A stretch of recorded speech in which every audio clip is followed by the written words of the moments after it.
Yo, yo, yo, what it is, good people? We back, baby. And we getting straight to business. How many of y'all are familiar with what's going on in Mississippi as far as their prison system go? I know the people in Mississippi know. It's a mess. And if you've been following my channel, you know. So if you haven't found out or don't know what's going on, you subscribe to the wrong people. But their prison system is a mess, man. I'm talking about broken toilet seats, unlocked cell doors, all type of dirty water. Like, it's crazy the conditions that they got these people living in. I mean, because they all living there for the moment. So you gotta take care of them. Well, in that video a couple months ago, I detailed the problems. And the video was actually about the federal government taking over a prison. And it didn't really gain traction. But it should have, because that has never been done. Never. A federal judge taking over a prison? Well, while I was detailing that, I ran across an article that was saying that, a video that was saying that JAYZ and Roc Nation and Yo Gotti was suing Mississippi prison system for the mistreatment of the inmates. Yeah, I'm talking about. I was saluting them. Like, yeah, I like that. That's what you supposed to do when you got power. You know what I mean? So, for the people that didn't see the clip that I played, it was from CBS, and I'm going to run it back for y'all so y'all can get an understanding on where we at. And then I'm going to bring y'all forward to where we at today. You feel me? Let's ride. Two American rap moguls are suing the Mississippi Department of Corrections following the deaths of 5 inmates this month alone. Yo Gotti and Team Roc, the philanthropy group under JAYZ's company Roc Nation, have provided lawyers for 29 inmates who claim the deaths are a result of a guard shortage and abysmal conditions inside the prison. These are just some of the photos taken from inside Mississippi State Penitentiary. The prison has a long history of violence and inadequate living conditions. In 2018, 16 inmates were killed in a prison riot. Recording artist Yo Gotti is here with me now to break down the lawsuit and the conditions inside Mississippi's prison system. Thank you so much for joining us. So this has been a long-standing problem in Mississippi. I know we've got these recent deaths, but it's nothing new. You're not from Mississippi. JAYZ is not from Mississippi. You're from Tennessee, right? Memphis. So why participate in this lawsuit? Why was it important for you? Well, Memphis is like, Mississippi is like a street over. Like if you cross a red light, right. cross one red light, you in Mississippi. So it's really like, our backyard to our hometown, like our tri-state area. And it's just, inhumane situations, knowing people that have been in prison before, and just thinking everybody should be treated like a human is, our reason. Yeah. Can we talk about some of the conditions that you found the most egregious? When you started to hear stories, what sort of struck you? I mean, lack of food, the way people sleeping on the floors, the lack of staff, and so it's really unsafe, They can't really control the prison. This is not new for Mississippi, though. There have been other lawsuits. The ACLU has sued. Families of people inside the prisons have sued. Why this method? Why do you think this is the way to go? I think we just got to do what we got to do. We're in the process right now creating a rally down there so the voices can be heard, making sure that they feel us, that they feel that, we trying to do something about it. We trying to make a change in it. So, like I said, we're in the process right now of setting up a whole rally down there to make sure the words be heard. Do you think, is it that politicians, lawmakers, they don't care? I don't know, but they should, if that's the case. Because a huge part of the problem with the prison system down there that many have complained about is that there's just a basic lack of funding. And there are public prisons, there are private prisons. They're just not putting enough money into the infrastructure. They're not paying the guards, so they don't have enough guards working. So even the people working there are scared for their lives. You have prisoners who are going in for nonviolent crimes and finding themselves in very violent situations. And it's been an ongoing issue. What do you want the governor to hear from you? Because I just heard the governor. He was asked about who was responsible for some of these deaths, and he said the prisoners were responsible for the deaths. That's a lack of responsibility. It's a lack of responsibility. Everybody's still human. They can't live in and can't live in inhumane situations.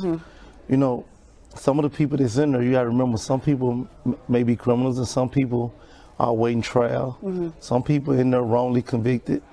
Some people can't afford bond. So I don't think that's their fault.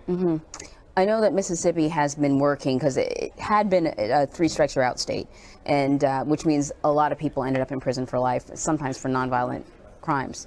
They've been working to reduce the prison population, and they have somewhat, but they haven't reinvested the money in the prison system. Yeah, we got to figure out something they have to do about that. You just can't have people sleeping on the floors, not getting food, not getting water.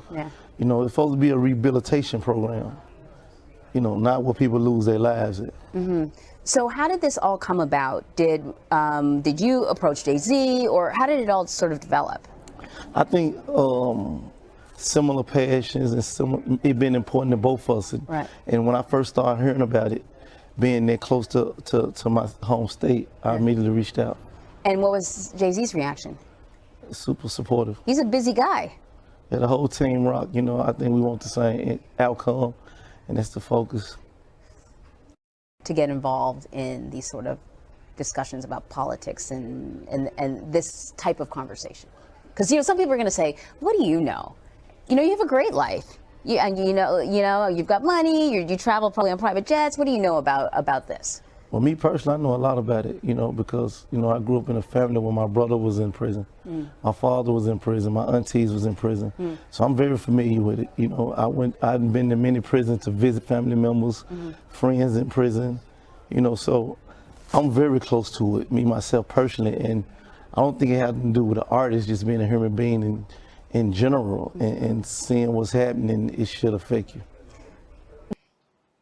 So that was Yo Gotti on the news channel, laying it all out there. Like, yeah, we want some changes done to this system ASAP. Because a video went viral online about how these inmates was living, and I'm talking about trife living, And I hear people arguing, well, they in prison, how they supposed to be living. Better than that. You should at least have the basic essential needs to take care of your personal hygiene. They shouldn't have water running and this brown stuff coming out the water. The toilets shouldn't be broken. No, hell no, because these prisons are well funded. And there's really no excuse for it to be in that condition if you want to be real. If these people stop stealing and skimming off the top. Well, like I said, that was a couple months ago. Now I find out today that they dropped the suit. Listen to this. When JAYZ's team, Roc Nation, the social justice arm of the Rap Moguls Entertainment Company, first filed federal lawsuits in early 2020 on behalf of 200 prisoners at Mississippi State Penitentiary in Perchman, the inmates alleged revolting conditions, rat feces, cockroaches, and bird droppings contaminating their meals, broken lights, toilets, and showers, in a perpetual state of systematic failure, and a deprivation of medical care that required the self-treatment of wounds. The accusation was so alarming that the Justice Department Civil Rights Division launched an investigation around the same time across Mississippi prison system in the wake of a string of violent deaths, lockdowns, and protests outside the state capitol to shut it down. But over the past couple years, conditions at the prison seem to improve substantially. Enough so that last week, Team Roc agreed to dismiss the claims in his lawsuit against the Mississippi Department of Correction, signaling that one of Parchman's fiercest critics is now confident that the only maximum security prison for men in the state appears to be turning a new page. The change includes providing 2 functional ambulances at the medical center at Parchman, replacing the outdated van, new stainless steel showers, toilets and sinks, upgrading heating and air conditioning, ventilation and plumbing systems, recreational activities such as basketball, flag football, and boxing, the replacement of broken tiles, and the removal of molds, and the opening of kitchen operation in additional units. We are pleased with the changes made to date and the improvements in the day-to-day lives of the guys inside, said Attorney Jordan Seave, a partner at Reed Smith LLP in New York who is working with Team Roc. But we're also cognizant of the fact that Parchman has a long history of lawsuits, improvements in the backsliding conditions. According to the stipulation of dismissal filed in federal court in Mississippi, the suit is being dismissed without prejudice.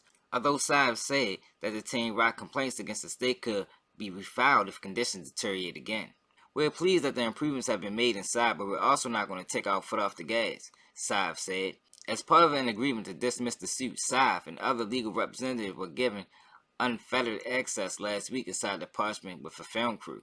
They said the plan to share the footage with the Justice Department.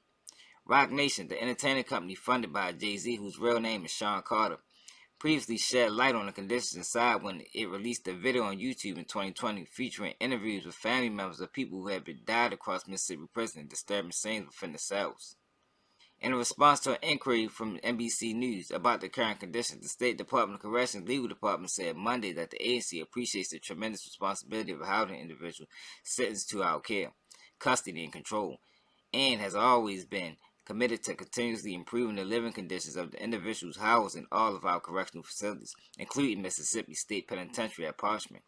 The department added, "We have and will continue to make diligent efforts to improve the quality of life for the individuals in custody of MDOC and provide them with the opportunity to successfully return to the communities that is our ongoing commitment." The crisis in the state prisons had become so acute that Governor Tate Reeves, a Republican, announced upon taking office in 2020 that he would close a particular area of Parchman Prison known as Unit 29, which housed about 1,000 inmates and had been plagued by health inspection violations, including inemployable toilets and sinks, missing pillows and mattresses, and no lights. But the closing never happened. An NBC affiliate, WLBT in Jackson, reported last summer that only half of the buildings that make up Unit 29 were ultimately shuttered, in the section where the major rioting had occurred. He may have closed where the chaos was, and so that's what he did. It closed, Department of Correction Commissioner Burrow Kane, who took over the role in June 2020, told the station. "We have renovated showers and some things in the building that weren't destroyed in the riot." Reeves' office did not immediately turn requests for comment. In the wake of the lawsuit filed by Team Rock on behalf of federal prisoners, a federal judge in July 2020 ordered the Mississippi Department of Corrections to provide the court a list of all remedial measures taken at Parchman and to share those monthly with the plaintiffs. In April 2022, the Justice Department also released the results of its investigation, finding that there were enough reasonable cause to believe conditions at the prison violated inmates' constitutional rights and contributed to a spat of violence stemming from the lack of oversight. Some changes were already in the works under the new leadership, the Justice Department said at the time, with corroborating coming from state officials. The Justice Department did not immediately return requests for comment. State Senator Juan Barnett, the chair of the Senate Correctional Committee, who toured Parchman last year, said Monday that the changes were encouraging.